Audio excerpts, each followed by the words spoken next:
The Roman army built one of the greatest empires in history, but behind that power was a system fueled by fear, discipline, and sacrifice. What we imagine as glory often hid something darker: punishment, exhaustion, and secrets that Rome never wanted the world to see. These are the brutal truths that kept the legions marching and made their victories possible, no matter the human cost. Number 1. The truth about Roman discipline. Roman discipline was not a slogan on a banner. It was a daily system that mixed fear, ritual, and very public consequences. Every recruit swore the sacramentum, an oath to obey orders and not desert. Breaking that promise was not just a rule violation. It was treated as a sacred offense, and commanders used that frame to justify the harshest penalties. On campaign, discipline started before a sword was drawn. Polybius describes how units that failed were shamed with barley rations instead of wheat, and forced to sleep outside the rampart where they were exposed and watched by everyone. That kind of punishment hit a soldier in the gut and in the pride. For the worst offenses, the army used fustuarium, a cudgeling to death by fellow soldiers. It was a warning to the living as much as it was a penalty for the guilty. The punishment that gets most attention today is decimation. It was not routine, and it was not common, but it did happen in crises. The most famous case came under Crassus during the war with Spartacus, when a fleeing unit was broken by lot, and every 10th man was killed. Later writers argued about how often earlier Romans used it. What matters is the message. Discipline was collective. Your life could depend on your tent mates keeping the line. Centurions enforced the day-to-day with a vine staff. It was both a badge of office and a tool for beatings, and the army culture expected men to take that punishment without fighting back. All of this sat on top of constant drilling, strict camp routine, and public shaming when someone slipped. The Romans believed that fear of disgrace worked faster than hope of reward. In practice, that meant a hard mix of oath, example, and pain that kept frightened men steady in the moment the line needed them most. Number 2. How Rome recruited its soldiers. Rome did not raise armies with a single method that lasted forever. In the early Republic, the state called a public levy known as the delectus. Citizens were sorted by wealth and age, and officials picked men for units on the spot. Polybius describes the scene like a job fair with teeth. Tribunes called names. Men stepped forward. If you were of age and on the rolls, you served. Terms were counted by campaigns and could add up fast during long wars. The oath tied it all together. Recruits swore loyalty to obey and not desert, and that sacred promise made refusal more than a crime. It made it a betrayal. As Rome expanded, the system strained. Wars lasted longer. Distances got bigger. The city could not pause every summer to build a new army from scratch. By the 1st century, BCE professional habits were already growing. Later writers linked this shift to Marius, but modern scholars point out that the change was gradual. What really fixed the pipeline was the imperial solution under Augustus. The legions became permanent units of citizen professionals with set pay and long terms. Alongside them stood the auxilia, which were regiments of non-citizens from the provinces. These men brought skills the legions lacked, like light cavalry and archery, and they served for years under Roman officers. On discharge, they and their children gained citizenship through a military diploma. That reward kept the ranks full far from Italy, and helped Romanize the frontier. Pay was regular, but came with deductions for gear and rations. Bonuses and land on retirement sweetened the deal and tied veterans to new colonies across the empire. Paper trails survive in places like Vindolanda that show the steady administration behind these moves. Over time, the recruitment net widened even more. Treaties brought in federate contingents who kept their leaders and a semi-independent status. In the late empire, the landscape shifted again. Field armies and border troops split. The Notitia Dignitatum lists units with many non-Roman names, which shows how deeply provincial and foreign recruitment ran by then. Some call this barbarization. A better read is that Rome used every lever it had to fill the ranks in a world of constant threats. Through all of it, one through line stayed the same. Rome recruited with duty, pay, status, and a clear path to belonging.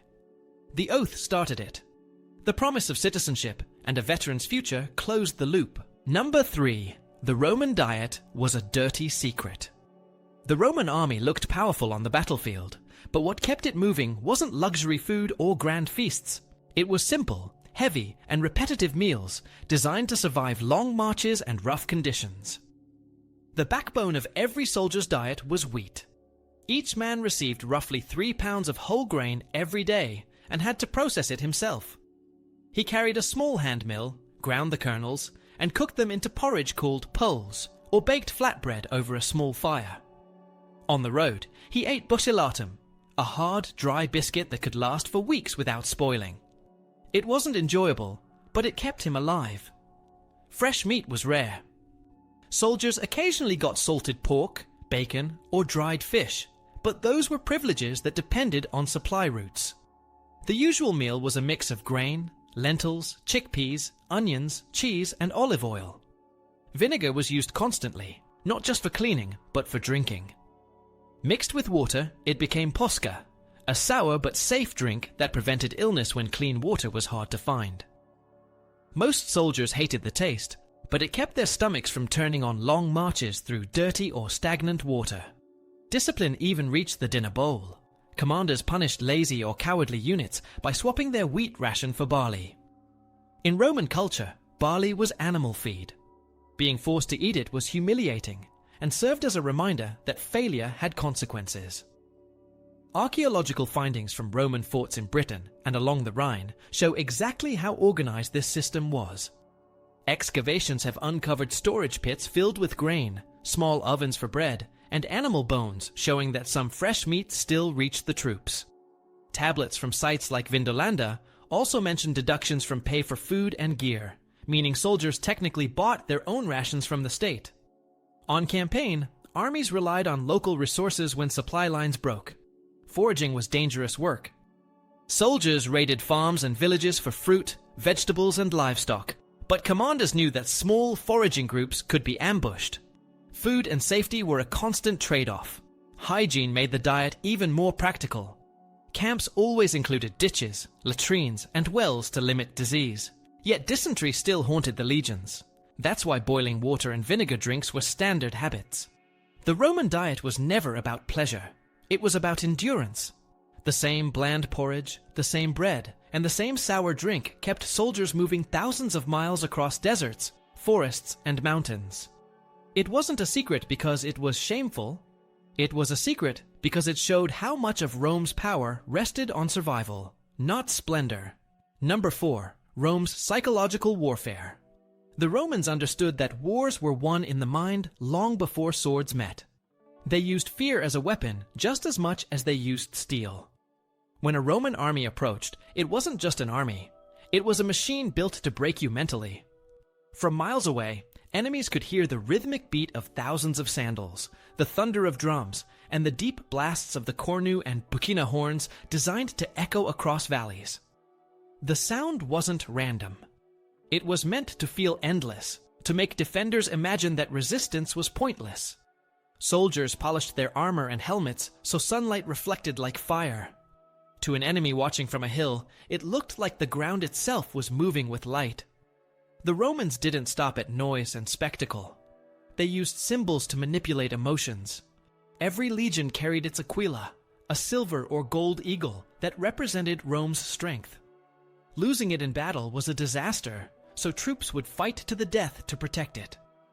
This obsession with the eagle wasn't just pride, it was propaganda. Enemies saw how Romans treated the standard like a god, and understood how far these men would go to defend it. That fear alone could make smaller armies give up before the fight began.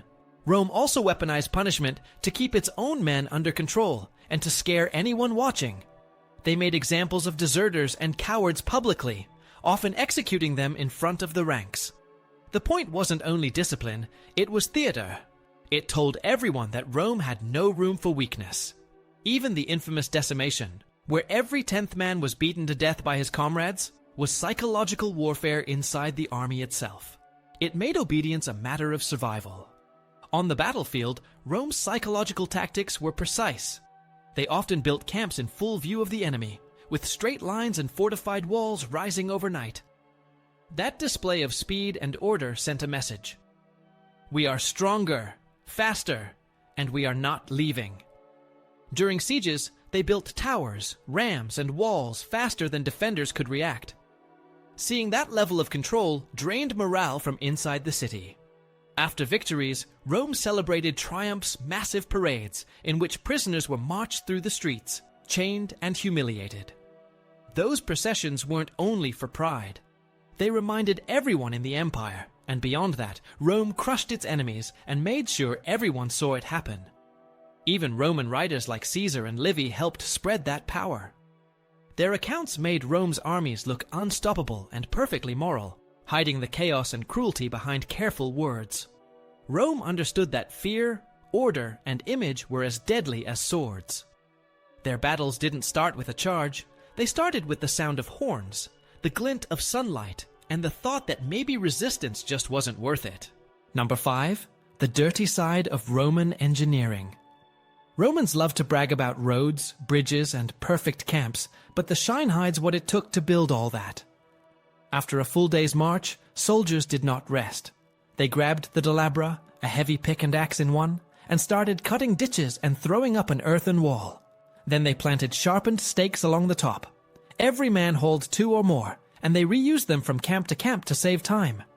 By night, the unit had a square of trenches, banks, and a stout palisade. It looked neat from a distance. Up close it was mud, blisters, and smoke in your lungs. Speed was the point. Caesar ringed whole armies with lines of walls and traps at Alesia. He built one line to hold the town in, and another to keep relief forces out. It was engineering as strangulation. At Masada, the Romans piled a siege ramp up a desert slope until a tower and ram could reach the wall. That feat looks heroic on postcards. On the ground, it meant weeks of hauling fill under arrows and rocks, while heat, falls, and disease did slow damage. Bridges tell the same story. Crossing the Rhine with a timber bridge was a warning shot to the tribes, but it rested on days of sawing, driving piles in a fast river, and keeping men and tools from being swept away. Even the famous roads had a hard edge. Crews raised a crowned surface for drainage, rammed layers of stone and gravel, and dug ditches to carry water off. That work kept supply moving. It also chewed through backs and tools. Soldiers did part of the labor and guarded the rest. They repaired aqueducts, cut culverts, and kept the arteries open. Loads were heavy. Estimates for a marching pack run high even before weapons and armor, and that weight included mills, stakes, and tools for the next camp. The miracle of Roman engineering was not magic. It was routine, repetition, and thousands of tired hands making dirt stand still night after night. Number 6. The truth about medical care. Roman soldiers did not go into battle without a plan for what came after a blade cut or a spear broke a bone. The army built a whole system around injury and recovery that looked modern in shape but felt brutal in practice. Large forts had a hospital called a valetudinarium. It was a block of small rooms around a courtyard with spaces for storage, an operating room, and latrines. Patients were sorted so infectious cases stayed away from fresh wounds. Orderlies known as capsari handled first aid on the line. They wrapped bandages, tightened makeshift tourniquets, and hauled the hurt off the field. Surgeons worked with real tools. Archaeology has turned up scalpels, forceps, probes, needles, and bone drills in bronze and iron. They cleaned wounds with wine or vinegar, and then cut away dead tissue. If bleeding would not stop, they cauterized with hot iron. If a limb was shattered, they set it and splintered it, or, in the worst cases, cut it off while friends held the man down. There was no anesthesia beyond strong drink and speed. Pain was part of the cure. The medical ideas behind the work came from writers like Celsus and later Galen. They wrote about stopping blood flow, preventing infection by washing, and closing wounds only after healthy tissue returned. In practice, outcomes depended on dirt, weather, and luck. Tetanus and gangrene stalked camps after any big fight. Hygiene helped only so much. Even good forts with drains, bathhouses, and steady water still saw waves of stomach illness that killed as many as arrows did. Records and finds from northern forts show steady paperwork behind all this. Rations for the sick changed. Work duties shifted. Men stayed in the hospital until they could march with a full pack. The system was advanced for its time and saved many who would have died elsewhere, but it was also a narrow road. If you survived the surgeon's table, you still had to beat fever, infection, and the army's schedule. Only the toughest walked out under their own power. Number 7. What they did with the dead. After a Roman battle, the noise faded fast, but the work turned darker. The first order was to secure the field. That meant collecting the wounded, stripping weapons and armor, and guarding the standards. Bodies came next. Roman soldiers knew proper rites mattered, yet war rarely gave them time or fuel for ceremony. If the army held the ground, they formed details to sort the fallen. Comrades tried to identify their own by shield marks, centurion staffs, or small personal tags and notes.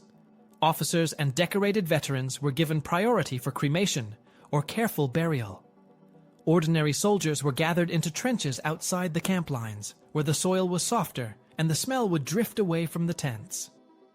When wood was plentiful, they built pyres, because fire cleaned wounds you could no longer see, and kept disease from walking back into camp. When wood was scarce, they used quick pits and covered the bodies fast. If rain came down, the job got harder and more brutal. Mud swallowed men and tools, and the trenches filled with water. The army kept vinegar and cloth at hand to mask the stench while working close.